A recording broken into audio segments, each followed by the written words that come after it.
First up, we're going to preview Wednesday night is the second Republican presidential debate. And one of the stars of the first debate joins us now, somebody who's going to be at the center of the stage, our friend Vivek Ramaswamy, 2024 candidate, co-founder of Strive Asset Management, author of Nations of Victims. I might add, a great entrepreneur in the biotech space. Vivek, welcome back to the show. I want to switch gears away from polls. Okay, I want to leave polls alone for a minute, unless you're dying to talk about polls. What I want to ask you, a couple things. I know you have a new budget plan, and or at least budget thoughts, and I'm going to get to that too. But Vivek, headlines besides this ABC poll, headlines are at the southern border. And the absolute catastrophe going on down there with numbers, that are virtually beyond belief. And I want to get your thoughts on that, because I think in this debate Wednesday night, you and your colleagues and the other candidates will be asked for specifics how to handle the border and how to replace Joe Biden's catastrophic failure. So, look, I think Biden has been a national disaster, a border crisis of historic proportions that we haven't seen, a triple whammy of rising prices, rising interest rates, and flatline wages that we haven't seen since the Carter era, weaponization of the DOJ to corruption at the highest ranks. There's no doubt about it, Larry, that Biden is that national disaster. But I'm a little bit of a contrarian here. I don't think we're going to win this election just by talking about Joe Biden's failures. I think we have to talk about our own vision about what we're actually going to do to revive this country, how we're going to shut down the administrative state, how we're going to rescind a majority of those unconstitutional federal regulations that act like a wet blanket on the U.S. economy, moving our military to seal that southern border rather than just complaining about it, clearly declaring independence from China, making sure that we're not dependent on our enemy for our modern way of life. That is what's going to win us this election, not just criticizing the radical left, which I think we've done a lot of. But that's why the red wave in 2022 never came. We have to stand for a vision of our own. And Larry, I think that's what's a little bit different about me than traditional partisan politicians, is that I'm actually leading us to run to something. And I'm hopeful that's what's going to lead us to success. Well, of course, I love constructive proposals. Spent a better part of my career on that point. But Vivek, I do want to ask, on the border, you mentioned the military. There's two items that come to mind. Number one, the failure of the Mexican military. Trump persuaded AMLO to put 15,000 troops or 20,000 troops on the border in order to help us with the Remain in Mexico policy.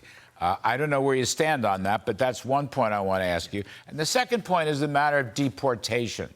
Mr. Trump just spoke in Iowa last week, and he mentioned going back to the 1950s, the so-called Eisenhower Plan, which deported over 1 million illegal immigrants at the time. In your judgment, Vivek, besides Remain in Mexico, should there be a deportation policy? The answer to that is yes, and I've talked about Eisenhower quite a bit on the campaign trail. If we're a nation founded on the rule of law, we have to stand for the rule of law. And we can't look our kids in the eye and say, you have to follow the law, if the government itself does not follow the law either. So I think the only answer, Larry, is in a humane and as respectful of a manner, deport the family unit back to the country of origin when they are here illegally. I will never break apart families. I'm a pro-family person. But you have to take the family unit and return them back to the country of origin. I support, of course, the Remain in Mexico policy. I support finishing the wall. But I would go further than Trump did on those measures, Larry. I think we have a legitimate, legal, ethically, and morally justifiable use case for the U.S. military to seal that southern border. Because right now, those cartels have financed tunnels underneath that wall. So the wall was a good start, but it's not enough. And I think that that's perfectly appropriate to use our own military to secure our own border against an invasion of both drugs and illegal armed gunmen at our own southern border. And that's how I'll lead as Commander-in-Chief. It's an interesting point that you make here, and an important point. Some people, Vivek, have said okay, let's use the U.S. military to go after the cartels, the Mexican drug cartels that many people believe are actually running the border. Okay. It sounds like you would like to go further than that. Could you just widen that? Tell us more about the use of the U.S. military down on the border.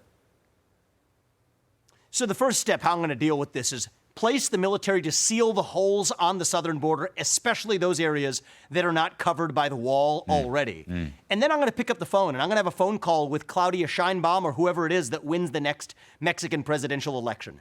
I'm grateful that AMLO is going to be out. Mexico has an election in 2024. Whether it's Sheinbaum or somebody else who wins that election, I'm going to reset the relationship and say, listen up. For a tiny fraction, and it will be a tiny fraction, of what we have already spent in Ukraine, we can help you, Mexico, regain your sovereignty from the Mexican drug cartels who are spilling over into our own homeland here. But if you don't do it, then we will come in and get the job done ourselves. Because the fact of the matter is, it's like if you have a neighbor who has a dog that comes over to your yard and keeps biting your family members repeatedly. If they keep repeatedly doing that, at some point you can take a shotgun and shoot that dog. That's legitimate, legal, morally, ethically justified. And I think the same thing applies to a country to our south that has lost its sovereignty to the Mexican drug cartels, and we're going to have to defend ourselves if necessary. Well, the going after the dog that crosses the line, in military terms, is called hot pursuit. And I think that's what you're describing. I think you're dead right, by the way, Vivek. I think it's a very important point.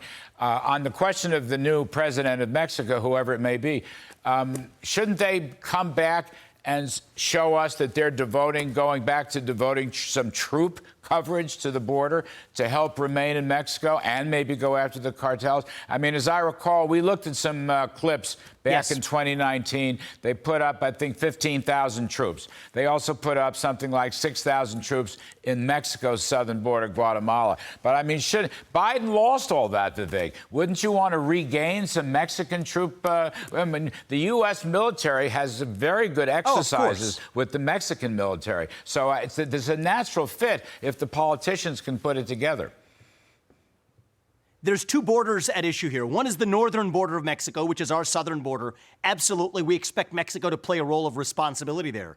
There's also Mexico's own southern border. Right. So under my watch, Larry, not a Central American country is going to get a dime of U.S. aid until they have worked together to fix Mexico's own southern border. We withhold that aid. You watch, that will happen immediately, and we will help them do it. That's how we protect the U.S. national interest. And I do think, Larry, it's time for our own foreign policy to return to protecting the homeland, both our southern border, but also super EMP defenses, cyber defenses, missile defenses. I think that's a mentality shift. The Republican Party, I think, can be the party of the future if we talk about those missing homeland defenses. And yes, border security is an important part of that. I am the only candidate in either party that's talking about those other forms of homeland defenses, which I think are vitally important, Larry, when we think about where we actually are for the rest of the 21st century. We have to be the party of the future, not just the party of the past, of fighting wars that don't advance U.S. interests. We have to look after the U.S. interests right here at home. And that's how I'll lead as Commander-in-Chief. Vivek, just on the matter of the debate itself, I mean, you're a very, very smart fella. What points do you want to push? We've gone through the border points. You're very emphatic on that. I think you've got a lot of constructive ideas. Pivoting, they can ask questions, but you can give whatever answer you want. Kudlow has done that for many, many years. I think you're pretty good at it yourself. What is Vivek Ramaswamy? What key pinpoints do you want to make in this debate coming up on Wednesday? I'm going to be there at the Reagan Library, so I want you to tell me, where do you want to go? Where do you want to go on this thing? Give us the last word. So the question is where I want to go with this country. Yes. The debate's going to be about where we want to go as a country. So when I leave office in January 2033, what do I want to tell you all that we actually did? I think shut down the administrative state. That's at the top of the list. That'll stimulate the economy by rescinding those federal regulations. Keep us out of World War III while declaring economic independence from China.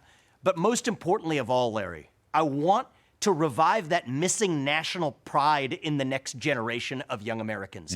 And I think it will take someone of a different generation, somebody whose best days in life are still yet ahead, to see a country whose best days can still be ahead, too. That's why I'm in this race as a member of that new generation, and I think we're going to be successful in hopefully re-inspiring this nation. All right, Vivek Ramaswamy, thank you for your time. You've always been very good to this show, and we appreciate it very much. And we wish you all the best of luck in the coming debate and the campaign. Thanks for coming on this evening.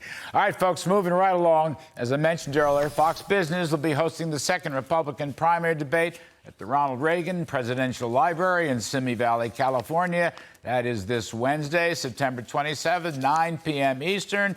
Yours truly will be broadcasting live out of Simi Valley for our regular show at 4. That's 1 p.m. Pacific. I'll also be hosting the pre-debate coverage at 8 p.m. Eastern, 5 p.m. Pacific. You don't want to miss it. I don't want to miss it.